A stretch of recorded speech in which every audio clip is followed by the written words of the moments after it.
Good morning students. मैं तुम्हें मतलब जो चक्र पढ़ा रहा था, साइकिल पढ़ा रहा था, जैव रासायनिक चक्र, बायो जियो केमिकल साइकिल, उसी के अंदर ये मैंने H2O साइकिल, N2 साइकिल और ये तीसरी साइकिल है तुम्हारे कोर्स में कार्बन साइकिल।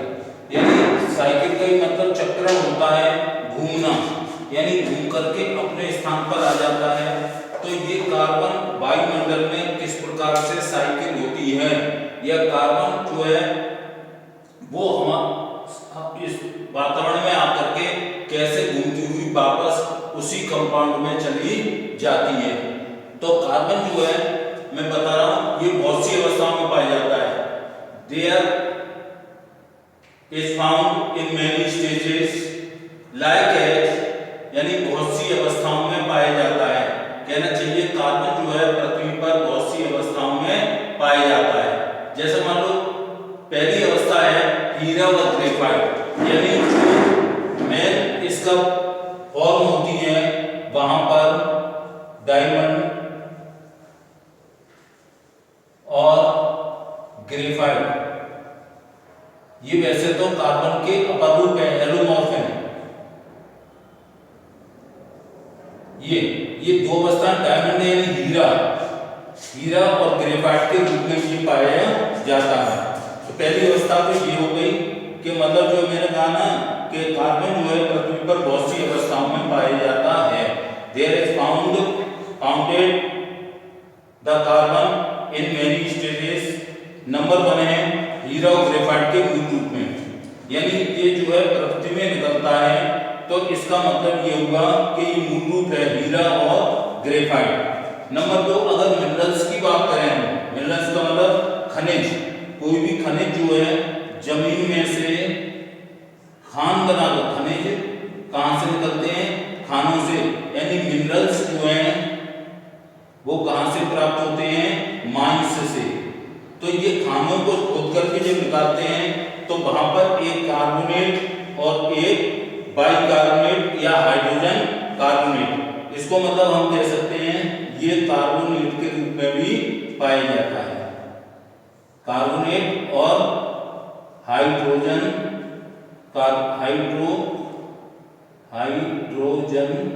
कार्बोनेट, इसको बाइकार्बोनेट भी कहते हैं।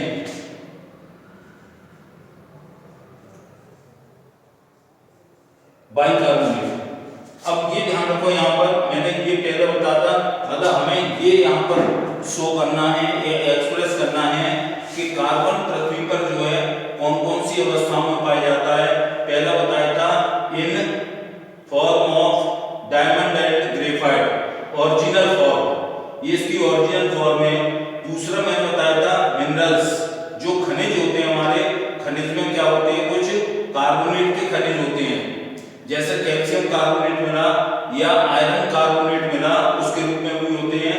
और बाइकार्बोनेट यानी हाइड्रोजन कार्बोनेट के रूप में भी ये पाया जाता है। और जितने भी जीवित प्राणी हैं यानी लिविंग बीइंग हैं, उन लिविंग बीइंग में यानी जीवित प्राणियों में जो है, जैसे हम तुम हैं या कोई जानवर है, एनिमल का भी लिखाऊंगा पॉइंट, लेकिन ये लिविंग बीइंग के लिए आया है। ये कार्बन जो होगी वो किसके रूप में होगी? प्रोटीन। हमारे शरीर में प्रोटीन है ही है, ये भोजन का आवश्यक तत्व है। तो प्रोटीन जो पाई जाती है उसके स्ट्रक्चर में कार्बन इंक्लूड होता है। इसी प्रकार से कार्बोहाइड्रेट्स, शुगर है जितनी भी वो कार्बोहाइड्रेट्स कहलाती हैं, तो उसमें भी कार्बन होता है, क्योंकि इसका सूत्र जो है कार्बोहाइड्रेट का सिंपल में हम CHO कहते हैं। जैसे C6H12O6 ग्लूकोज है, ग्लूकोज क्या है? एक शर्करा है। तो कार्बोहाइड्रेट्स में भी कार्बन पाया जाता है। इसके अलावा वसा और लिपिड्स जो फैट्स होती हैं उनमें भी कार्बन शामिल होता है। इसके अलावा कुछ अम्ल आनुवंशिक पदार्थ होते हैं, वो न्यूक्लिक अम्ल के रूप में होते हैं, वह DNA और RNA के रूप में ये हमारे शरीर में पाया जाता है। सीधे सीधे ये कह लो डीऑक्सीराइबो न्यूक्लिक एसिड और राइबो न्यूक्लिक एसिड। अब जानवरों की बात करते हैं। ये तो लिविंग बीइंग की बात करी थी, हालांकि ये भी लिविंग बीइंग ही है, लेकिन ये मानव जाति नहीं है, ये मानव की बात करी। अब इन एनिमल यानी जानवरों में क्या होता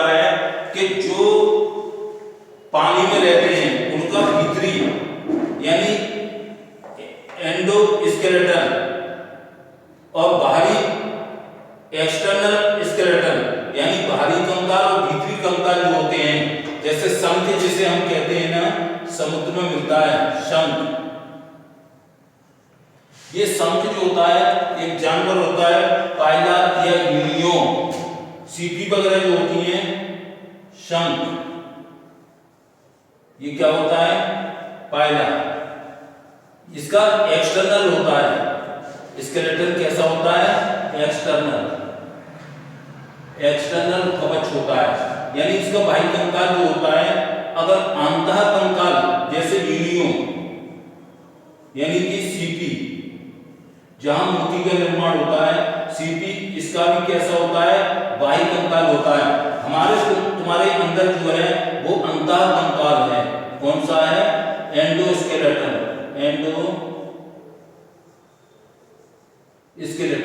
यानी अंतः कंकाल।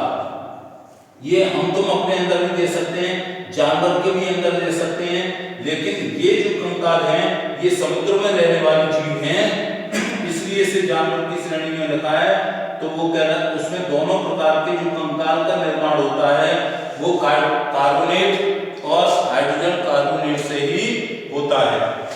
अगला है फोटोसिंथेसिस रिएक्शन होती है, यानी कि प्रकाश संश्लेषण की क्रिया, प्रकाश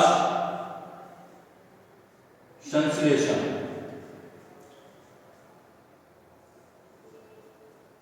की क्रिया। अब इस फोटोसिंथेसिस रिएक्शन में क्या होता है,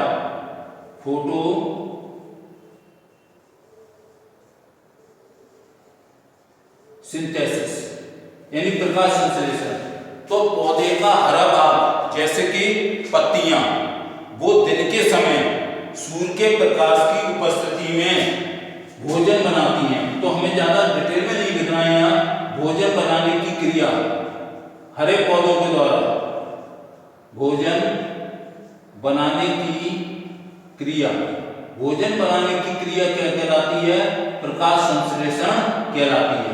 तो ये फोटोसिंथेसिस रिएक्शन में क्या होता है कि मतलब पत्तियों में क्या क्लोरोफिल होता है, पानी होता है, उसमें पानी भी होता है। तो 4 फैक्टर चाहिए किसके लिए, फोटोसिंथेसिस के लिए, क्या, पानी, ये जड़ों के द्वारा चलता है, एक क्लोरोफिल यानी हरा भाग क्लोरोफिल, और एक होता है इसमें CO2 और एक होती है सनलाइट। जब सूर्य का प्रकाश होगा तब ये फोटोसिंथेसिस की क्रिया होगी, यानी पानी हो गया, क्लोरोफिल होगा, पर्णहरे, पत्तियां जो होती हैं वो पर्णहरण के कारण ही हरी होती हैं, इसकी उपस्थिति में भोजन बनता है। CO2 कार्बन डाइऑक्साइड गैस है जो पत्तियों की निचली सतह पर छोटे छोटे छिद्र पाए जाते हैं, उन छोटे छोटे छिद्रों से होकर के वायुमंडल की CO2 जो है उसमें प्रवेश कर जाती है। तो CO2 पहुंच गई और सूर्य का प्रकाश हर पत्ती पर पड़ता है दिन के समय। तो ये 4 फैक्टर जब मिल जाते हैं तो स्वयं भोजन बना लेते हैं वो हरे पौधे, इसे हम कहते हैं प्रकाश संश्लेषण की क्रिया या फोटोसिंथेसिस रिएक्शन। अब इसमें क्या होता है, जैसे हमने भाई H2O तो कहां जा रहा है, जड़ों के द्वारा ऑब्जर्व हो रहा है H2O प्लस CO2,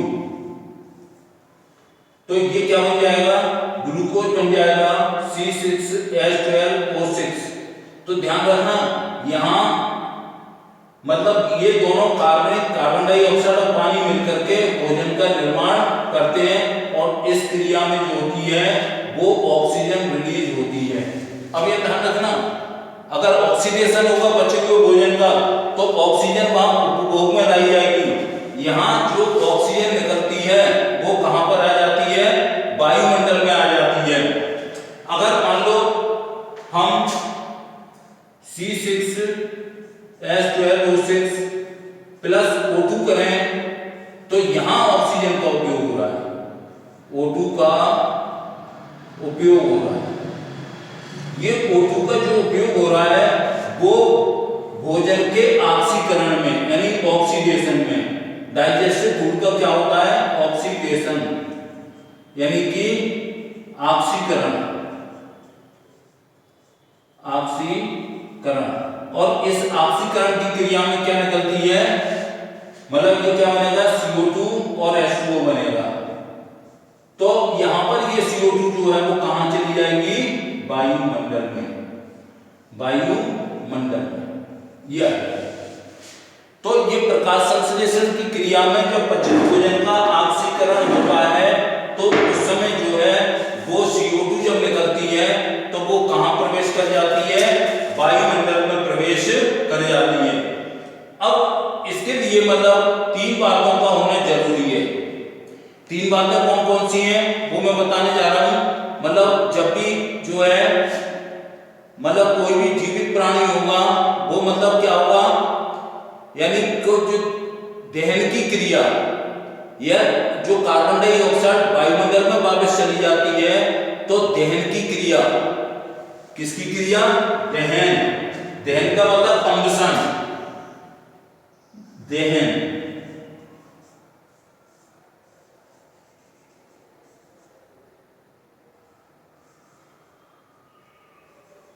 दहन, तो दहन की प्रक्रिया क्या हो गई? दहन की प्रक्रिया जो है वो मतलब ईंधन को किसी प्रकार को जलाना, वो दहन की क्रिया है, वहां जरूरत पड़ती है इसकी। दूसरी जो है हमें रेस्पाइरेशन में, रेस्पाइरेशन, यहां ऑक्सीजन की जरूरत पड़ती है, यानी कि श्वसन। ये तीसरी जरूरत पड़ती है कंपाउंड बनाने में, मेकिंग फॉर कंपाउंड, यानी नाइट्राइट या नाइट्रेट जो बनते हैं। अब तुम खुद देखो इसमें ये ऑक्सीजन समय काम आ रही है। हम किसी भी प्रकार के ईंधन को जब जलाएंगे तो उसके लिए हमें जो है ऑक्सीजन की आवश्यकता पड़ती है। तो ऑक्सीजन की आवश्यकता किस में पड़ती है? मतलब एक तो मतलब किस में पड़ती है? हम दहन की क्रिया करें यानी कंबशन या ईंधन को बर्न करें तो मतलब क्या है? ईंधन जब जलता है तो CO2 गैस निकलती है, वो कहां चली जाती है? वायुमंडल में। तो ईंधन जलाने में ऑक्सीजन का महत्वपूर्ण योगदान है। दूसरा मतलब मैंने क्या बताया था कि रेस्पाइरेशन, यानी सांस की क्रिया हम करेंगे तो सांस श्वसन क्रिया के लिए जो है ऑक्सीजन की आवश्यकता पड़ती है। यहाँ ग्लूकोज में ग्लूकोज को कार्बन डाइऑक्साइड में बदल दिया जाता है, वहां भी ऑक्सीजन का प्रयोग होता है, और मतलब जो है इसमें जो नाइट्राइट नाइट्रेट होते हैं यानी different compound of nitrogen react with oxygen then forms the nitrogen compound. NO2 अगर बनती है नाइट्रेट बनती है तो वो भी मतलब क्या है? वहां ऑक्सीजन की आवश्यकता पड़ती है।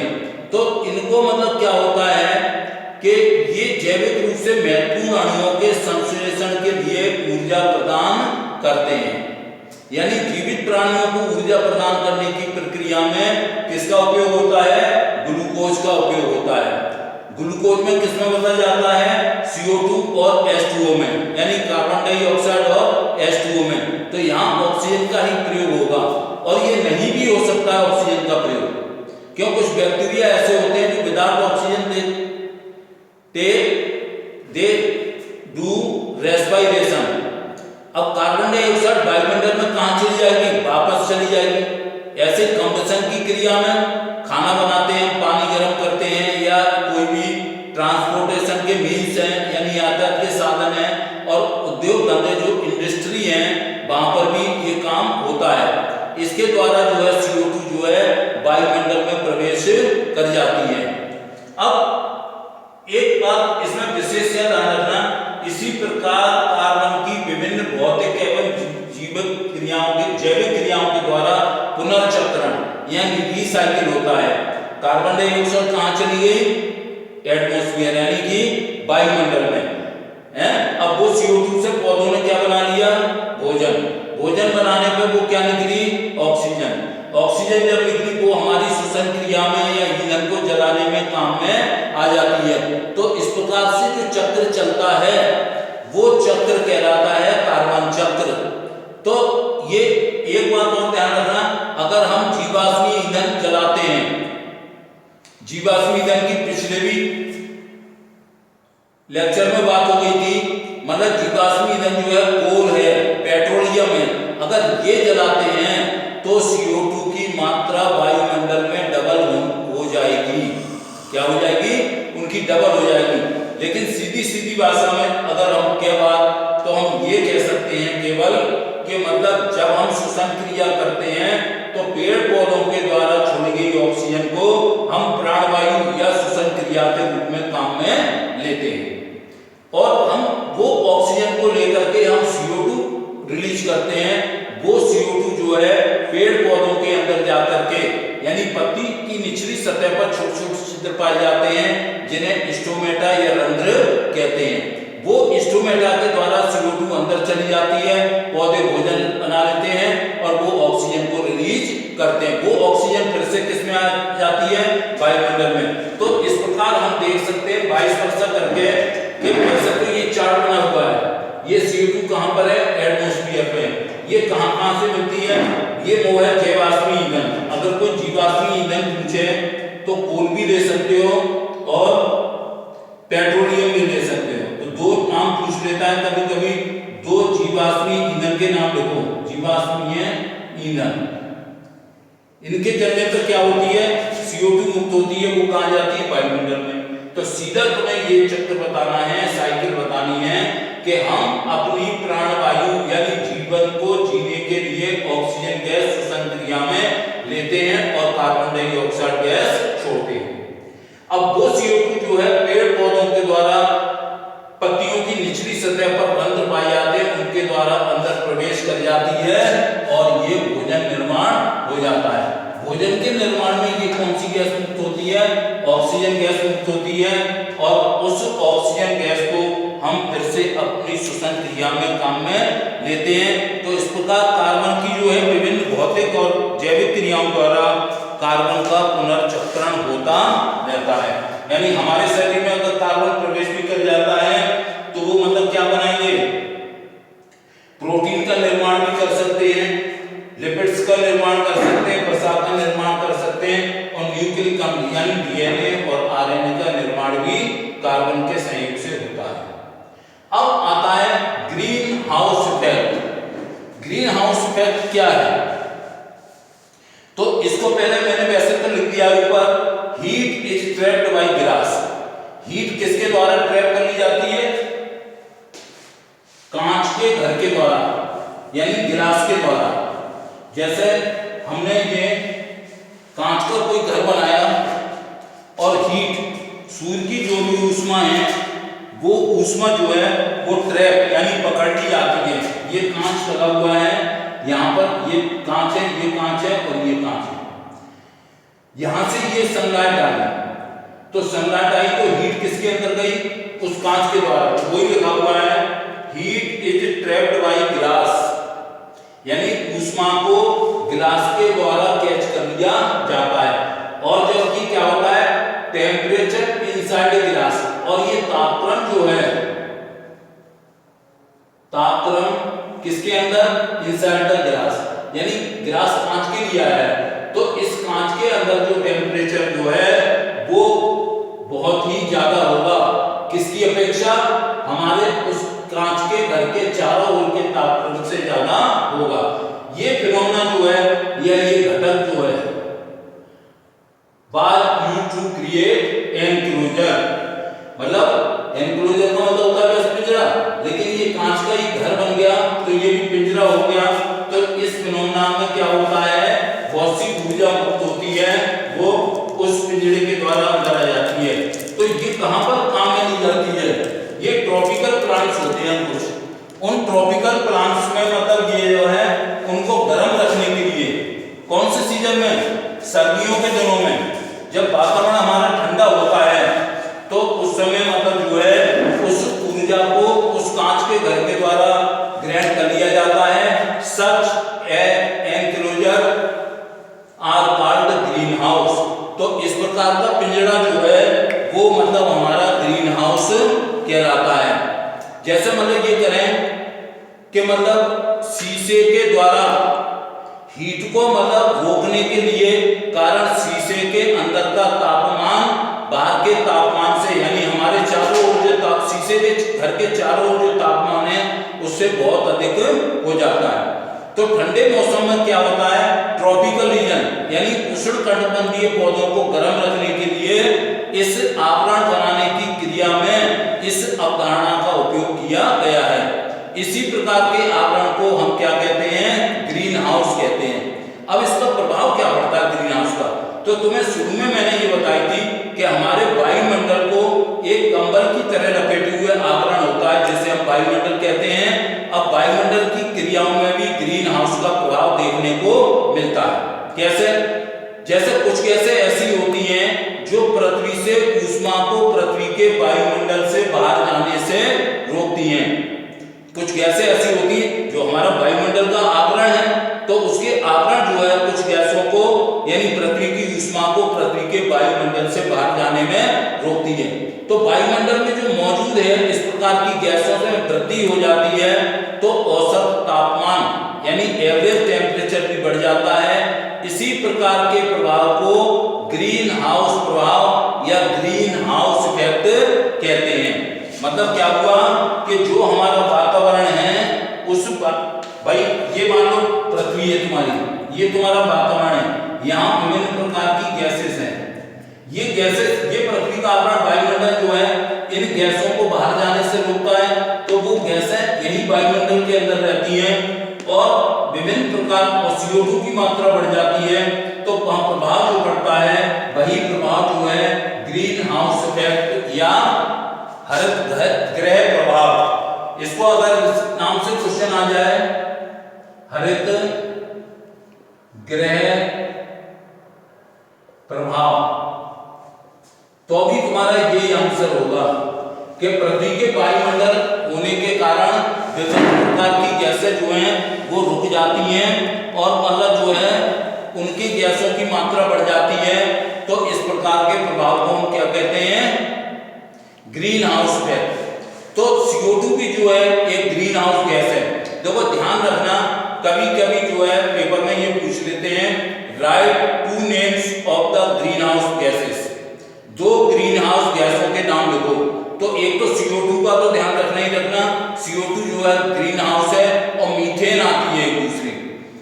तो वायुमंडल में क्या होता है, CO2 की मात्रा में वृद्धि हो जाती है जिससे वायुमंडल में ऊष्मा का मान बढ़ जाता है और इन्हीं प्रकार के कारणों को वैश्विक ऊष्मीकरण या ग्लोबल वार्मिंग, ये क्वेश्चन ज्यादातर पूछ लेते हैं, व्हाट इज ग्लोबल वार्मिंग यानी वैश्विक ऊष्मीकरण, ग्लोबल वार्मिंग यानी वैश्विक ऊष्मीकरण। तो इसमें तुम्हें क्या बताना है, ऊष्मीकरण, यही बताना है कि वायुमंडल में जब गैसें बाहर नहीं निकल पाती हैं तो ऊष्मा के मान में वृद्धि हो जाती है, CO2 की मात्रा में वृद्धि हो जाती है, तो ये वातावरण गर्म होता है। तो इस प्रकार के गर्म वातावरण के अवस्था के कारण ग्लोबल वार्मिंग की स्थिति उत्पन्न हो जाती है। नेक्स्ट वीडियो में मैं ऑक्सीजन साइकिल और ओजोन के बारे में बताने की कोशिश करूंगा। तो इसमें जो बीच बीच में क्वेश्चन बताए हैं उनको जरूर तैयार कर लेना। एक तो ओजोन लेयर और एक जो है ऑक्सीजन चक्र यानी ऑक्सीजन साइकिल को पढ़ाऊंगा। Thank you.